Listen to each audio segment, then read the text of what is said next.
Am I the a-hole for telling my brother-in-law I will never forgive his daughter, and I have no intention of ever having her near my family?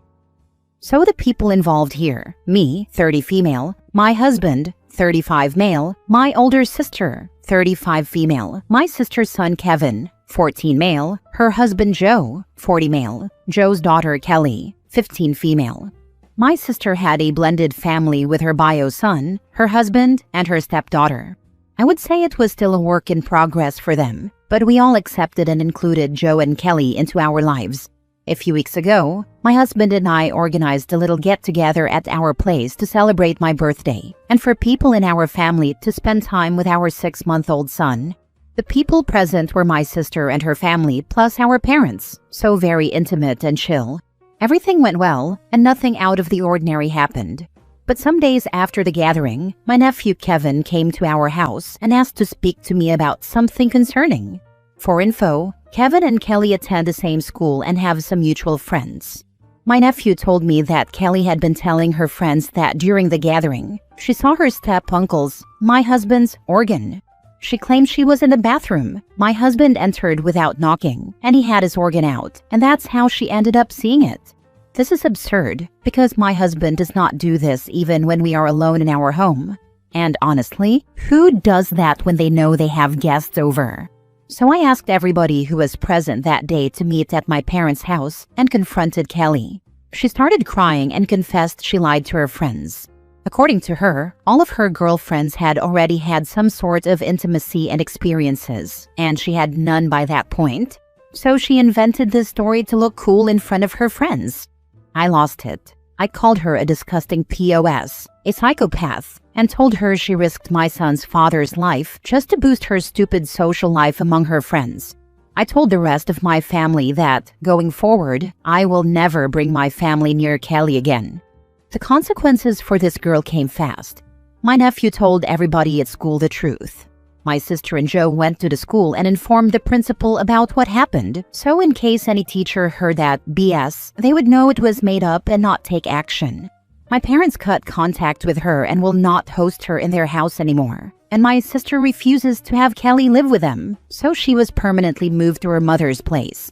Before you start judging my sister for this, please keep in mind that she has a bio son who needs to be protected. If Kelly could so easily invent and tell those things about my husband, who can guarantee she will not lie about her stepbrother too? Now Joe is obviously hurt and torn about everything that happened. He keeps telling me that Kelly is depressed and wants to apologize to my family, but I keep refusing. I explained to him that I don't need her apology, and she shouldn't waste her time with this, because I will never forget what happened or move past it. Joe keeps begging me to forgive her because she's just a stupid teenager, and maybe if my sister sees me forgiving her, she will be willing to eventually accept Kelly back. I told Joe that a stupid teenager can have the power to ruin a man's life and reputation, so I am not risking it. Also, I fully support my sister, and I want to protect my nephew too. Before Kelly was moved to her mother's, Kevin stayed with me and my husband for some days. So I don't regret my decision at all. I stand by everything that I said, but I feel bad for my brother-in-law. Regardless of how messed up his daughter is, he is a great guy, respectful, and he really values the concept of family and honesty. So I don't know. I guess I want to ask if I was the a-hole towards him. Now for the top comments. Kevin showed his maturity here. He realized how devastating this lie could be for your husband. He is an amazing kid indeed, and he is very close to my husband and me, and knew from the start everything was a lie. Has your brother-in-law and Kelly's mom put her into therapy? Because there is no way she didn't realize the danger to your husband by her lies. She's 15, not 5. The thing that everyone keeps forgetting is even though it sounds like an accident the way she told it, it could still end up with him being arrested and charged with indecent exposure to a minor. Even if found innocent, he would always have that stigma attached to him. People around here don't mess around when it comes to things like this. Exactly. Thank you for this. I left a lot out of the post because I am not sure what it's allowed here or not. But let's say that no sane adult who heard her story would ever think it was an accident. She provided some details and made some remarks that made it look like he flashed her. Good for you for dealing with it right away. All of your family's actions and reactions were prompt and on point. Kelly's very much in the faux after fa. Kids don't think ahead. Kelly's old enough to understand the damage that accusations like that can cause. I suspect she told a secret to a couple of friends and it snowballed. Joe's marriage is in for some tough times. I wonder if it will survive. Your sister should never let Kelly back in the house while her son is there, if ever. I do hope Kelly gets counseling. This is the kind of thing that will stay with her, the story that family whispers about. I read a similar story, but the stepfather was a teacher. It cost him his job, his volunteer work, and most of his friendships. He never got those back when it was found out she had made the whole thing up. His ex, who had believed the daughter, was devastated by the situation.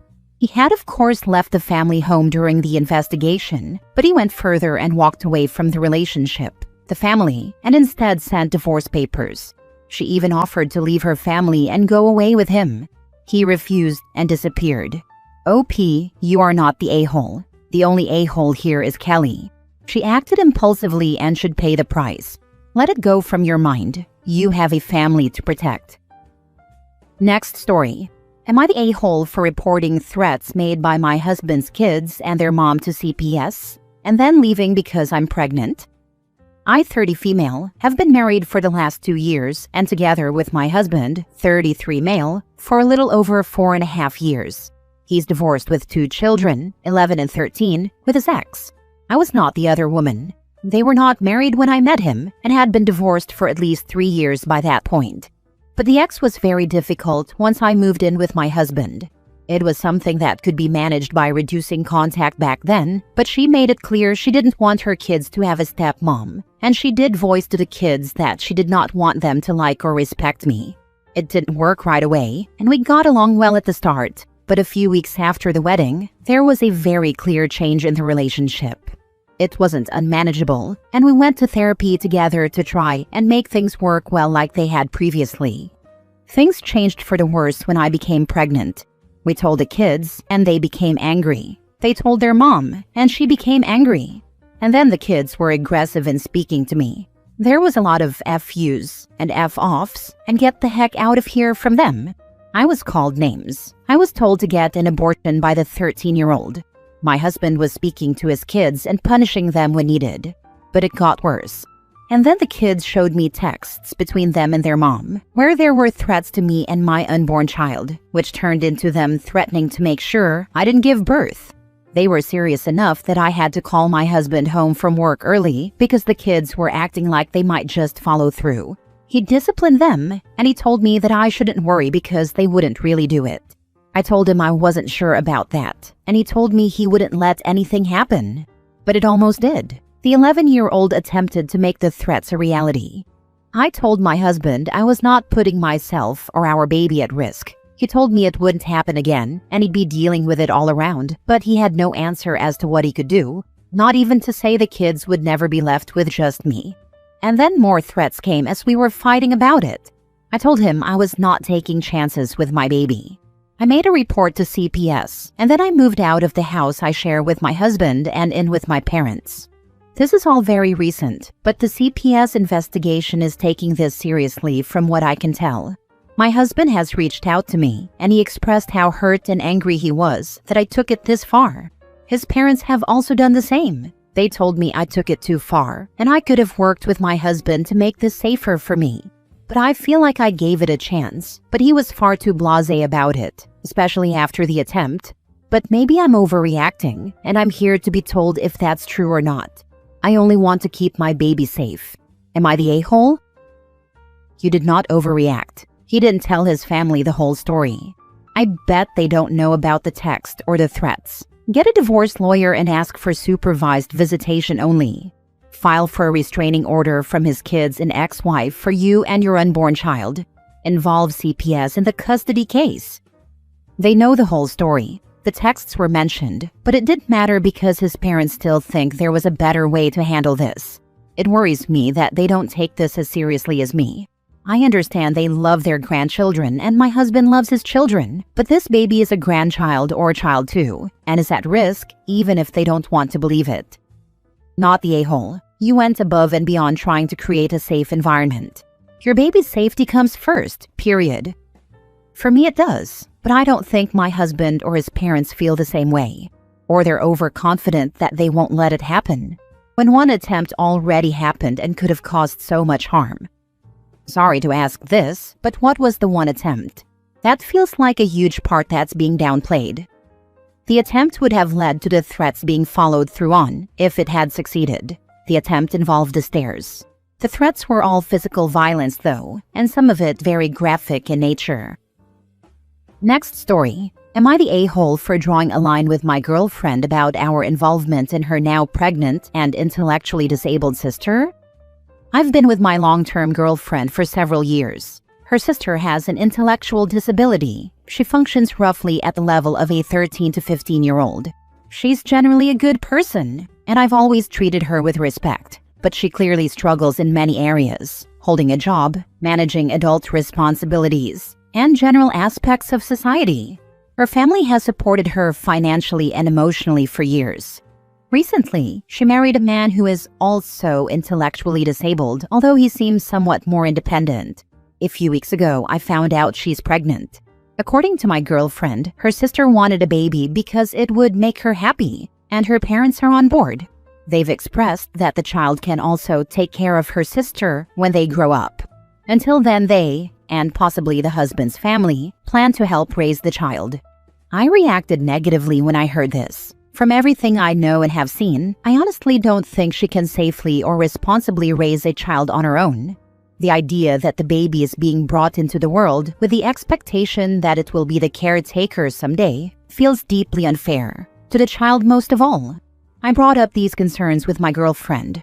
She supports her sister's decision, but when I asked if she'd feel comfortable leaving our future baby with her sister for a week, she admitted she wouldn't. That honestly just reinforced my concerns. I told her that while I respect her sister, I want it to be crystal clear between us that I disagree with the decision and that I will refuse us taking on any extra sort of a parenting help or be financially burdened in the future by this. I'm not okay with the idea that our future family, or me personally, would be expected to step in and support her sister's child long-term, outside of normal uncle-aunt interactions. Am I the a-hole? Now for the top comments. I had to reread the child can take care of her sister when they grow up part like 3 times to make sure I wasn't misunderstanding. That's actually an insane take. Having a child, putting it in an environment where you know it won't be properly cared for because the parents aren't mentally or physically equipped, and justifying it all with it'll be the carer is horrible. Not the a-hole. Honestly, you sound like the only sane one that's given any thought about that little human in this entire situation. Also, with both parents being intellectually disabled, isn't there a certain probability that the child inherits some of their disabilities and needs help themselves, rather than being able to give it? I knew a couple who both had intellectual disabilities, raising 2 children with average intelligence. The kids passed their parents' functioning levels at about 10, and it was an absolute mess. The kids were running the house, and if the parents tried to set boundaries, the kids could easily manipulate the parents and get around them. The parents had no control, and the kids had increasingly severe behavioral issues. They ended up having a sister move in and take over parenting entirely, which got the kids under control pretty quickly, but led to resentment from the parents, who felt usurped. It was a mess. They did end up giving custody to the sister, and the couple moved out and had another baby. APS and CPS need to be involved here. One of my closest friends had almost the same situation about 10 years ago now. Sister with an intellectual deficiency married a guy who also had an intellectual deficiency. They got pregnant. They couldn't take care of the baby, and my friend has had guardianship since the baby was 5 days old. If she hadn't said yes to the guardianship, baby would have been placed for adoption. Has anybody even considered that as an outcome? It sounds like the grandparents might be willing to step up and do that if needed, but there's a difference between saying they will and actually doing the thing when it comes down to it. Last story. Am I the a-hole for pulling away from my parents because they always decide to break bad news on important days for me? This was a long-running thing with my parents, and something my siblings, 19 and 17, commented on. I, 21 male, am the oldest of 3. And starting at a young age, my parents have made weird decisions about breaking bad news. It started when I was 7. I was the lead in our school play, and 20 minutes before the play starts, my parents decided to announce my great-grandma was dying. They had known about it for days at that point and waited to tell us and said they needed a good moment. Then, they acted super shocked when I bawled in front of everyone. I messed up the whole play and couldn't get a single line right. Then, when I was 9, it was the day of my assessment for learning disabilities. My parents announced on the way home that Dad had lost his job 3 weeks prior, so they could have waited another day or two to tell us, and we'd have to make a lot of changes in our lives. At the time, I wondered if they saw my learning disabilities as a burden on top of everything and resented me for it. The morning of my 10th birthday party, not my actual birthday but a few days after, they told us they had to put our dog down 2 days before and had not sent him to our grandparents' house for a few days to not have him running around during the party. They announced they were getting a divorce on my 15th birthday. My mom waited until my graduation to announce she was diagnosed with cancer. She'd known for 2 months, just waited, and again on a day important for me. When I moved out for college, I dropped the rope. I didn't call or text. I didn't even check in on Mom. I spoke to my siblings every day, sometimes twice a day, but I didn't invest in my relationship with my parents. I didn't go to either house for Christmas or summer break. I figured out other stuff. They called a few times and I answered, but I would always make it short and to the point. My siblings said my parents thought I was just being a typical first-time college kid, but it started to get more obvious by the first Christmas after I moved out. They avoided bringing it up until this summer, when they saw on Insta that I moved into an apartment with 3 of my plants, and we decided to put down roots here. They brought up the elephant in the room and I was honest. They asked me why I never talked to them about it, and I said it wasn't something I should have to bring up, because they weren't announcing things as they happened. They'd wait and that crap felt intentional. I said they didn't forget when my birthday was, or that I was 10 minutes away from performing in the school play. And the lack of sensitivity made them less approachable. Both of them think I was petty to pull away for this. My siblings think they're just heavily in denial. Am I the a-hole? Your parents think you're wrong to pull away because how are they ever going to screw up an important day for you ever again if you don't give them the chance to? Not the a-hole. Enjoy your peace. Your folks use you as an emotional punching bag and you're under no obligation to allow them to do that to you. Abusers get annoyed when they lose control of their victims. Not the a-hole. Tell them you didn't want them to know you got an apartment and then be told the next day that an uncle died a year ago. Or when you graduate, then they can tell you that they have to move across the country the next day. And heaven forbid you get married. And on the day they announce they got a divorce the year before, and each of them is getting married to other people next month. You stop the pattern, because when people are at their happiest, is not the time to share bad news, nor is it when they are at their lowest, but the best time is as soon as possible from the knowledge of the event. Even the putting down of the dog could have been a discussion a month before, with time to say goodbye. Not getting to say goodbye to him really sucked. My siblings and I loved him, and he was in our family before any of us were born. So to go from he's at our grandparents to now he's dead was very traumatic.